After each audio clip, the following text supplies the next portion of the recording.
পূর্ব পাকিস্তানের অপর নাম জিন্নার কবরস্থান।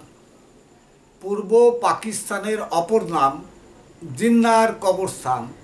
পূর্ব পাকিস্তানের অপর নাম জিন্নার কবরস্থান। 71 সালে ফেব্রুয়ারির 4th সপ্তাহে আমরা এই স্লোগান দিয়েছিলাম। ফেব্রুয়ারি মাসের শেষের দিকে এই স্লোগান একটি জনসভায় আমরা দিয়েছিলাম। আজ যা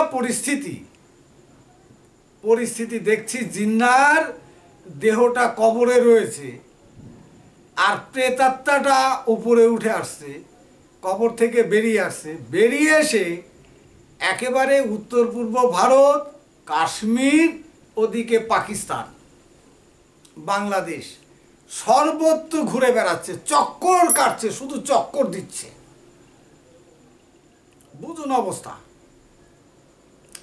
দর্শক, জুলাই মাস থেকে বাংলাদেশে যে ছাত্র আন্দোলন শুরু হয়েছে, আমরা ছাত্র আন্দোলনের গতি প্রকৃতির ওপর খুব নজর রেখেছিলাম।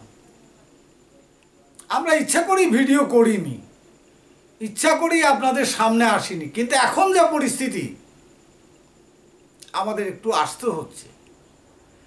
ছাত্র আন্দোলনটা একেবারে সম্পূর্ণরূপে একটা পরিকল্পিত বিষয় ছিল, কিন্তু বাংলাদেশ সরকার তা বুঝতে পারেনি, বিশেষ করে হাসিনা সরকার বুঝতে পারেনি। এবং এই ছাত্র আন্দোলনের সাথে খুব গোপনে সম্পৃক্ততা ছিল জামাতে ইসলাম, বিএনপি, বাংলাদেশ সেনাবাহিনী, এরা সবাই, এমনকি প্রশাসনের উচ্চ পদস্থ যারা ছিল কর্তা, তারাও এর সাথে যুক্ত ছিল।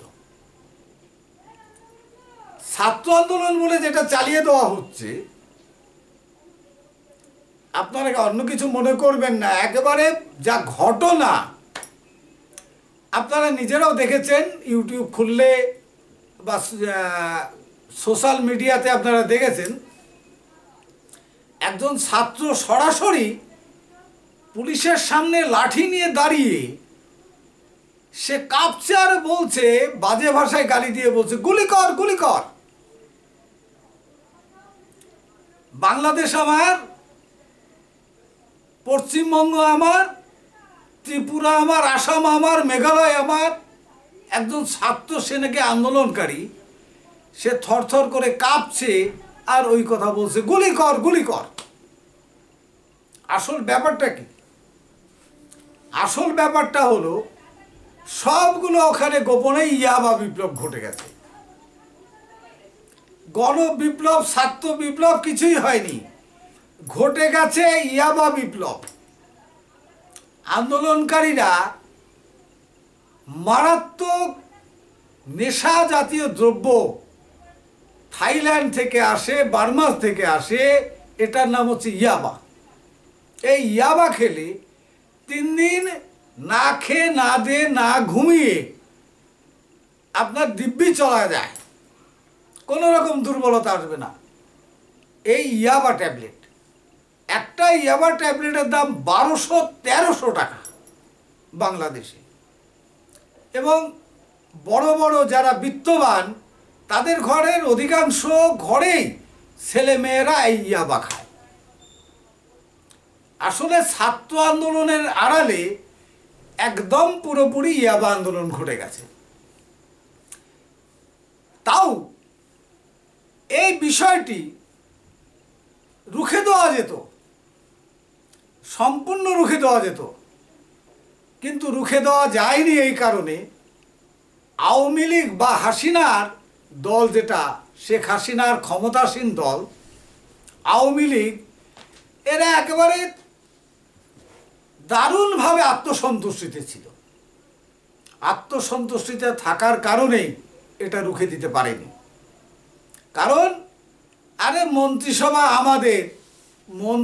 আমাদের দলের লোক, অতএব কে আমাদের কি করে?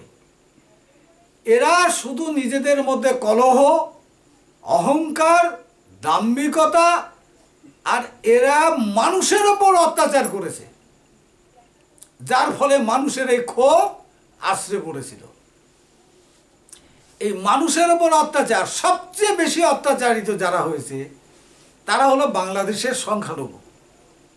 এরা মুসলিমদের উপর অত্যাচার করেছে, কিন্তু সংখ্যালঘুদের জমি, বাড়ি, ব্যবসায়িক প্রতিষ্ঠান এগুলোও কেড়ে নিয়েছে, এগুলো ধ্বংস করেছে। এই সমস্ত এই আওয়ামী লীগ আমলে যতগুলো হিন্দুরা অত্যাচারিত হয়েছে 100-র মধ্যে 100%ই আওয়ামী লীগের দ্বারা অত্যাচারিত। ওই যে কথায় আছে না, ধর্মের কল বাতাসে নড়ে, একবার ধর্মের কল বাতাসে নড়িয়ে দিয়েছে, একবার সরকার উচ্ছেদ হয়ে গেছে, এখন রাস্তায় ফ্যাফাও করে ঘুরে বেড়াচ্ছে, কেউ আর পৌঁছে না, কেউ আর দেখে না। 5ই আগস্টে যেভাবে হাসিনার পতন হয়েছে,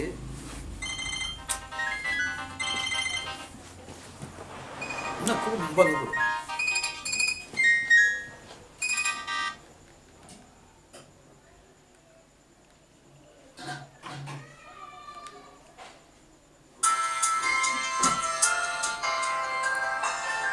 5ই আগস্ট যেভাবে হাসিনার সরকারের পতন হয়েছে, এটা খুব অবাক করা ব্যাপার। পুলিশ, মিলিটারি সব কিছু তার হাতে থাকতেও সরকার বাঁচানো যায়নি। বলছে গণবিপ্লবে বা গণ অভ্যুত্থানে এই সরকারের নাকি পতন হয়েছে। আমরা বলছি একেবারেই বাজে কথা। কোনো গণ অভ্যুত্থানে সরকারের পতন হয়নি। মানুষ যেভাবে গণভবনের দিকে ছুটে ছুটে যাচ্ছিল, এটাকে খুব সহজেই ছত্রভঙ্গ করে দেওয়া যেত, হাসিনার সরকার টিকে যেত। পুলিশ যদি জল কামান, টিয়ার গ্যাস, কাঁদানে গ্যাস, লাঠি এ সমস্ত ব্যবহার করতো গণভবন থেকে 5 কিলোমিটার দূরে, তাহলে কিন্তু সরকার থেকে যেত। পুলিশ করেনি, মিলিটারি করেনি, বরং এদেরকে একেবারে খোলা ময়দান দিয়েছিল। খোলা ময়দান দেওয়ার ফলে একদিকে এরা যেমন তেরে ফুরে আসছে, এর মধ্যে আপনার জামাত ইসলাম সবচেয়ে বড় ভূমিকা নিয়েছিল। জামাত ইসলাম প্রচুর অর্থ ব্যয় করেছে, বিএনপি এর মধ্যে প্রচুর অর্থ ব্যয় করেছে, এবং ছাত্ররাও কোনো আন্তর্জাতিক সংস্থার টাকা নিয়ে এরা দিনের পর দিন আন্দোলন করেছে। যদি আওয়ামী লীগের কর্মীরা সেদিন রাস্তায় নামতো, তাহলেও এই বিক্ষোভ মিছিলকে কিছুটা হলেও সামাল দেওয়া যেত। যদি তারা জুটে পুটে রাস্তায় নামতো, বিভিন্ন পয়েন্টে নামতো, তাহলে কিন্তু তারা এগোনোর খুব একটা সাহস পেত না। পুলিশ যদি স্বাভাবিকভাবে সামান্য একটু বলপ্রয়োগ করত, তাহলে কিন্তু এরা ছত্রভঙ্গ হয়ে পালিয়ে যেত। আসলে গণবিপ্লব বা গণ অভ্যুত্থান কিছুই এটা হয়নি। হয়েছে ওখানে যেটা, সেটা হলো সামরিক অভ্যুত্থান।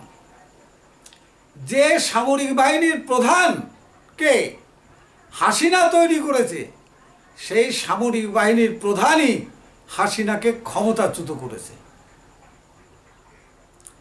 একেবারে গণভবনে তো মানুষ দিয়ে ঢোকেনি, তখন হাসিনাকে বাধ্য করেছে স্বাক্ষর করতে, রিজাইন লেটার লেখাতে। প্রধানমন্ত্রীর পদ থেকে রিজাইন লেটার লেখাতে বাধ্য করেছে, এবং খুব সুকৌশলে আপনারা দেখবেন যে তাকে সেনার হেলিকপ্টারে 7-8 সেনা অফিসার দিয়ে তাকে আগরতলা অবধি পৌঁছে দিয়েছে। তাহলে এখানে গণ অভ্যুত্থান কোথায় হলো? হ্যাঁ, আসছিল, মানুষ আসছিল, হয়তো 1.5 লাখ কি 2 লাখ মানুষ একসাথে মিছিল করে আসছিল, দল বেঁধে আসছিল। সেটা আমাদের কলকাতা শহরে 1.5 লাখ, 2 লাখ, 3 লাখ, 5 লাখ বড় বড় মিছিল এসব হয়। কই আমাদের এখানে কোনো সরকার পতন দূরে থাক, কোনো অশান্তি তো হয় না। আসলে আবার বাংলাদেশ সেনা শাসনের দিকে ধীরে ধীরে চলে যাচ্ছে। আসলে বাংলাদেশ আবার পাকিস্তানের অঙ্গরাজ্য হতে চাইছে।